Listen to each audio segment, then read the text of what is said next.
Nixie, thanks for joining us again on the SANFL report for round 3. You've elected not to highlight any specific player this week as a player of the week. What was the decision behind that?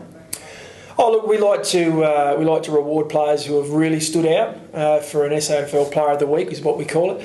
This week we had a number of players who played reasonably well, but there are things we're looking for at the moment as far as the coaching group goes from certain players, individual players as well as the group. And this week we had a reasonably average performance across the board. There was nothing that really stood out. So it's not something that we'll just invent an award and give it out unless we do see someone who stands out from the pack. Now, in saying that, Daniel Pearce went back from the power and I believe he had a very good game. Matthew Westhoff kicked 4 goals, won, and created a few more for Centrals. Those games weren't standout enough in your estimation? Oh, look, for what we're looking for from those players, we were really happy with the way Pearcey went about it, went back to Sturt. Obviously, it's not easy to not be playing in the senior side.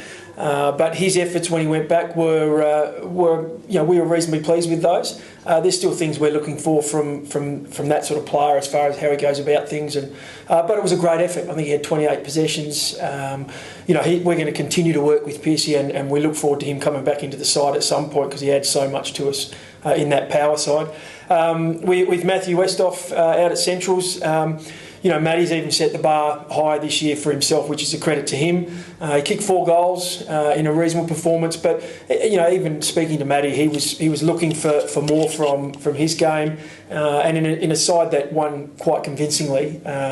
His 4 goals, he's probably looking at another different certain areas where he wants to improve. We've got some footage of Aaron Young playing for North Adelaide. What about his game really stood out for you? Yeah, and he's playing at the reserve level, but really going in hard for the ball.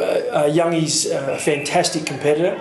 And that's an area that we're trying to work on with a number of players at the moment. His hardness at the ball is second to none. He's still got to build up a bit. We still need to get him in the gym, and he's working on that side of his game.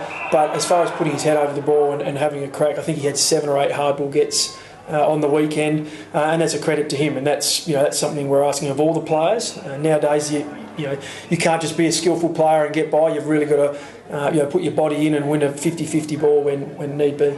Beautiful. Thanks, Matthew. It's my pleasure. Thanks very much. Look forward to next week.